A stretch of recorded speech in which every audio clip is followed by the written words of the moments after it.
TJ Harlett for TJ TV. I have got the most insane weekend booked ahead of me.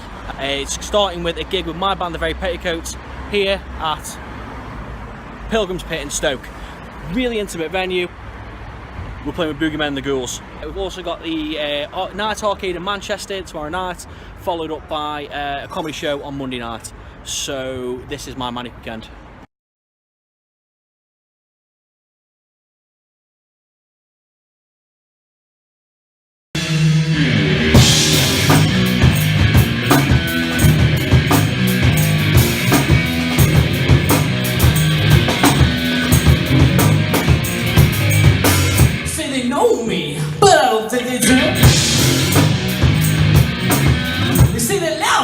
But I don't think it's true. I guess I was warned about the price of fame. They say you want a piece of me, it's a piece too much.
So this is day 2 of TJ's Bad Weekend.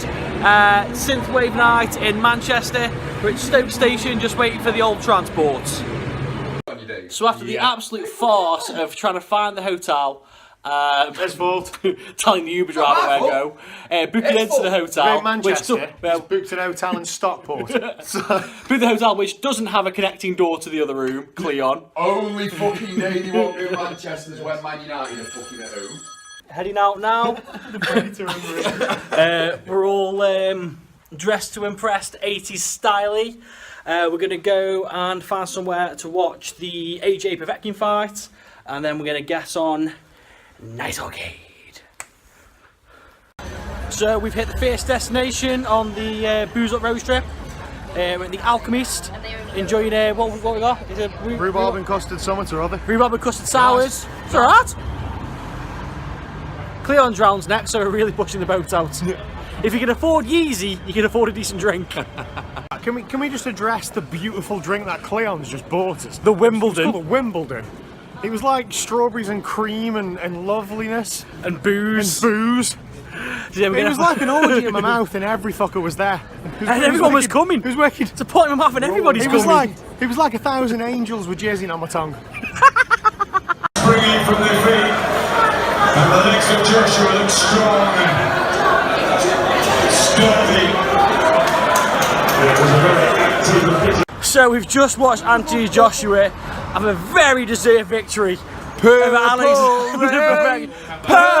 rain. It's now 11:30. I didn't want to make you see you cry. I didn't want to know that you were feeling bad. I just Purple rain, purple rain.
Nice Arcade has defeated us. It doesn't.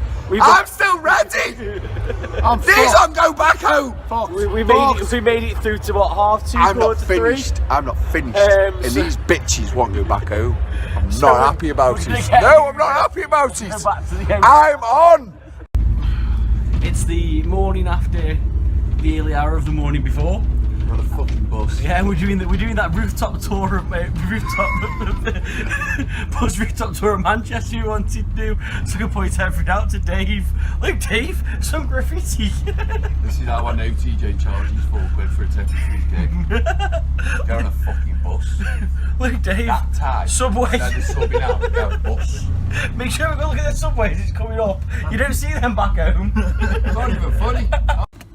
Hi guys, TJ for TJ TV, carrying on with TJ's Manic Weekend. It's now Monday at 2 minutes to 7 in the PM, and I've just arrived in Nottingham, where I'm doing my 3rd ever comedy show. So I need to go and find the venue and get changed, have a drink, and get ready for my set. Right, is there a doctor in the house? And she doesn't count. They had me going until the rest of the family's story about the underwear empire they've got going on. These have rehearsed their front of the stage banter better than most of us have rehearsed our material. So, I am TJ Harless. I've come all the way from Stoke. Thank you. I'm 28, and when I was in college, I was treated for sex addiction. Now, that's not some kind of macho brag, because if you've got a face like this, a body like this, and this fashion sense, with a sex addiction, it's a lot like being a smackhead whose dealer is Wonga.com. You can get your hit, it's just very fucking expensive. So this is my third show, and I've started to feel very comfortable on stage, just feeling a lot like home, because there's a room full of people that hate me there as well. It's my own fault though, because I can ruin a perfectly pleasant evening by telling really inappropriate stories. Like the one about my first ever gangbang. So, it was a Saturday night, and I was out with two friends. We'll call them, because that's the names, they're not here, they don't know I'm telling their story. And there was a girl there called, is a great girl, but she does look like Penfold from Danger Mouse. Only in a latex dress and loads of daddy issues. So we have a great night, obviously, because it ended in group sex. And we all ended up back at mine, and someone, and I don't know who it was, but it was definitely me, suggested a four-way. Now, I was expecting some kind of protest to this, as you would, but no. Off the sofa, ran towards the bathroom, stripping down, and I was left with my two friends. He is a great guy. He's totally normal, better than normal, like a skinny, less foreign Jason Momoa. But the guy's awkward as fuck, like medically awkward. If you kick a football to him, he runs the other direction. And is like this big, cuddly biker dude, but when he has a sniff of fanny, he goes from like Bungle from Rainbow into Ted Bundy, the rapist murderer. So she ran into the bathroom and starts freaking out, like, oh, where do we bury the body, freaking out. And he's like, I need a drink, and I'm like, well, you know, I've read enough Playboy to know that if there was ever a time, this is a time for cocktails. So we're all hammered and we're just throwing bottles into a glass, anything we can find, wine, vodka, this blue shit. And I pass it to him, he throws it back, and throws it straight back up. And I'm like, was the wine corked? So I looked at the bottles, and there was definitely an empty bottle of floor cleaner there. I thought it was Caruso. So we're now there watching, now stripped from the waist down, still wearing his socks, no well, no homo. And it's like, okay, at what point in the porno do the other two get involved? So it's like, I don't know the etiquette here. It's like, how do you ask to join in? It's like, hey, excuse me, love. Oi, Emperor Palpatine, can we get to the Death Star? Now, if anybody knows the Star Wars franchise, you'll know that makes no sense. It doesn't make sense in sex either, but somehow it worked. So, we reposition. I'm now where I was, working the other end, and Ron sharpening a machete. So, a couple of minutes in, jumps up, grabs a Lucasade and claims gold. He came first. I go where I am, and we're all working who's getting silver. Now, what I said next, the words that come into my mouth haunt me to this day. This is not something that anyone would ever say in polite conversation or even in filthy conversation during an orgy. I said the words, ladies and gentlemen, choke her with it. Now, given the situation, you'd assume that was a pretty direct and pretty obvious instruction. He starts strangling her. I'm like, not like that, you fucking psychopath. And she's like, no, carry on. So at this point, I tap out. So they finish up and she goes into the bathroom to freshen up and, I hope, wash my robe. So we're stood there, and the light of a new day is coming through the window. And we're all looking at each other still, stripped to the waist. And it's kind of like, the fuck is going on with our lives, lads?